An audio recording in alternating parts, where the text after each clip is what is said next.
Welcome back to the Relatable Black Girl, where I'm your host, Simone. And on today's episode, I want to talk about dealing with workplace drama. I've had a lot of experience with workplace drama, and I feel like some of it was so avoidable because there were so many red flags that I was just overlooking. So I just wanted to do this episode about workplace drama, red flags, knowing when you need to leave, and then really good ways of just avoiding drama at work. When I tell you some of my worst experiences working has been me ignoring red flags. Because when I tell you, I look back and I'm like, oh my gosh, it was so many. Like, how did you put yourself in that situation? I got hired at this nursing home when I first came down here. And I just want to start off by saying nursing homes are red flags. Some of them are not that bad, especially when they're very like diverse. It's like a diverse group of people in there. They're not bad, but a lot of them are red flags just to begin with.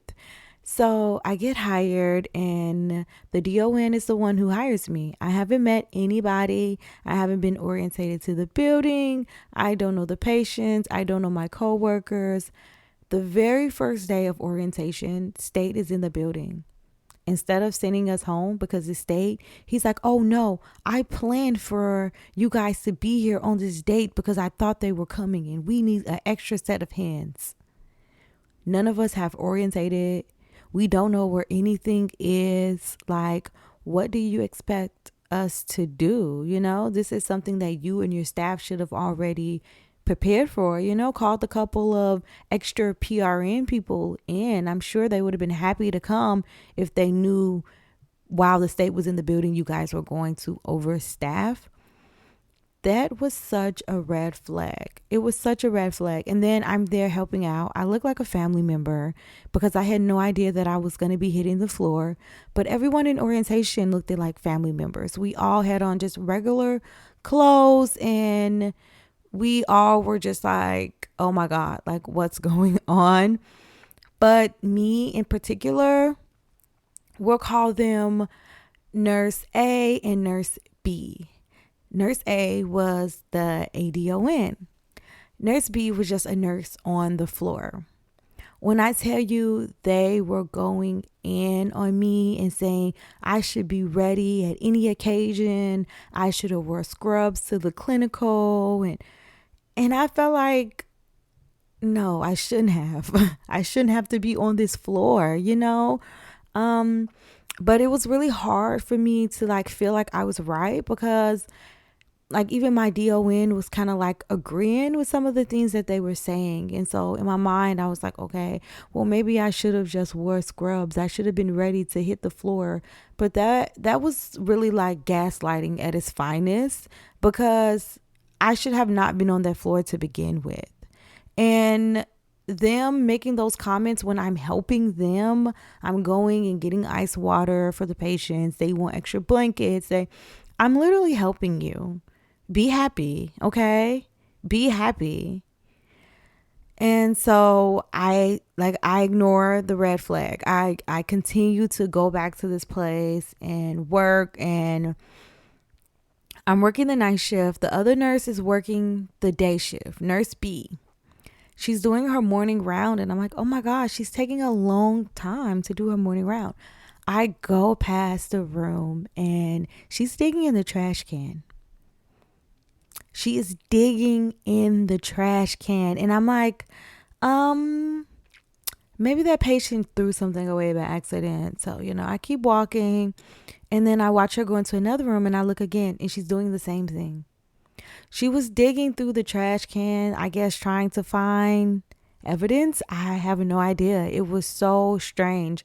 All I know is that she comes out of one patient's room and she's like yelling, I'm not putting myself at risk. I'm not about to jeopardize my license and lose my license for nobody. And she's like going off, and I'm so confused. So we have a conversation. She calms down. We talk, but it just did not sit right with me. It just did not sit right with me. And her doing that, red flag. Girl, I'm not about to make you lose your license at a nursing home where every patient is stable. And if they're not stable, we send them out to the hospital. Okay. So I'm like, okay, I need to talk to the DON because that made me uncomfortable. And so when I talk to him, he just starts immediately talking crap about the nurse.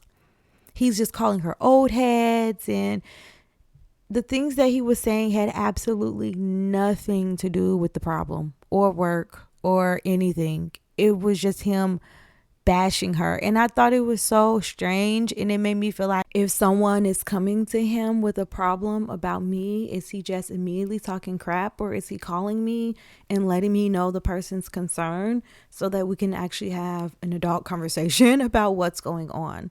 I just feel like that's a major red flag. A lot of people be thinking they have these super close relationships with their managers and their supervisors, and just because they're talking crap about other people to you. Like, no, a lot of the times these managers and supervisors, they are playing both sides. And some co-workers will really believe that they have a very close personal relationship with the managers, and really they don't care about you. Okay, not like that. I'm not saying they don't care at all, but they really just want you to do your work, because if you're not there doing the work that you're doing, by them being the manager, the supervisor, they have to pick up that extra slack. And a lot of managers and supervisors are salary. So they don't want to have to do any extra work. So they try to keep everyone happy. But sometimes the way that they go about that is just so unprofessional. So don't even waste your time thinking that your manager is your friend. Like, they're not. And that's another thing. Stop thinking coworkers are your friends. At my current job, I only talk to my coworkers about things related to the job. I don't talk to them about anything personal at all, period. And I really learned from my previous jobs that even if it's good news, like, keep it to yourself. I was orientating a girl at an old job, and she was talking about getting an apartment and decorating. So I started showing her my apartment and this and that. And she makes this comment. She goes, "Oh, I see why people are jealous of you. You share too much of your information." And I was like, "What?" Like, and I'm like, who is these people? Because first of all, you just got here, you know? But it's like, even if you're sharing good news, like, I always felt like I'm not going to tell my coworkers any bad news because I don't want them in my business, or not telling them anything that I genuinely care about. Because if they do tell other people, it's not that big of a deal to me, because it's something that I would tell someone else and not just them. So I never really thought about good news until she said that, and it put it in my mind. And then I was working with another coworker, and they had a really big falling out with another coworker. I hope you guys are following. But these are two coworkers who had a falling out because the one coworker was talking about how she was a homeowner, and he felt like she was like sneak dissing him because he wasn't a homeowner. And he just started trying to make her work a living hell. And I don't think she meant it in that type of way, but I think he felt some type of way that this person who was working under him had something that he didn't have, which I thought was strange because the woman was much older. So her being a homeowner wasn't a surprise. But sometimes people will hear you have something and they will be jealous of it. Your boss will know that you're moving, or that you just bought a new house, or you're struggling with your bills, and they feel like you need the job, and they will take advantage of that. And I feel like at this big grown age that we all are, certain things are not bullying. I feel like bullying should be replaced with the word harassment, okay?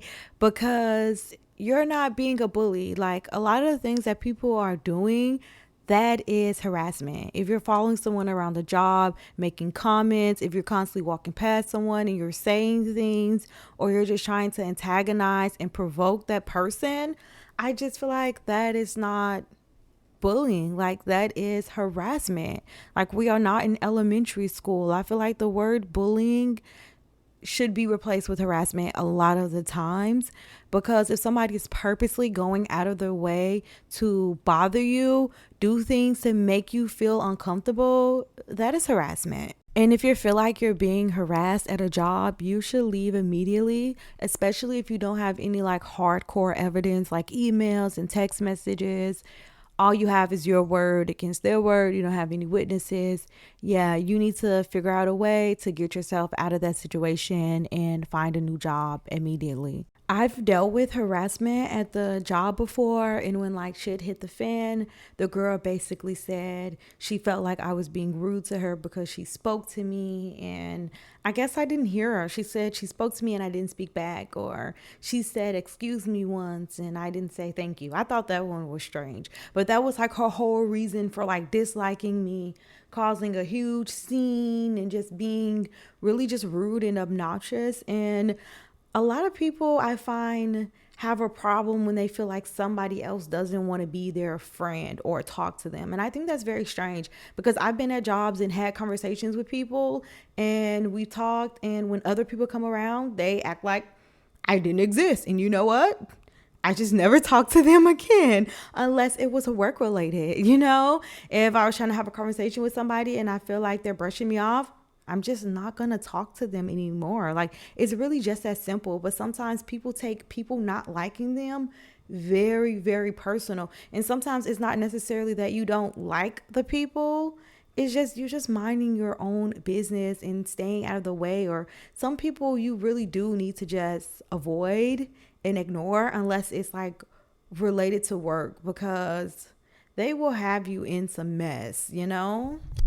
And it's not your job to warn the new people when they come in and, oh, stay away from this person or that person or be careful. Like, no, let people see it on their own. Like, let them go find out for themselves. And then if they want to come back to you and they're telling you like, oh, she did this or she did that, you can let them know like, yeah, she did the same thing to me. It's okay. That's just the person that she is. Because I found that a lot of these people who have certain type of personalities, they are annoying to everyone, but a lot of people just ignore them. They ignore the behavior. They'll just let them vent. They don't chime in on it. They'll just let that person talk.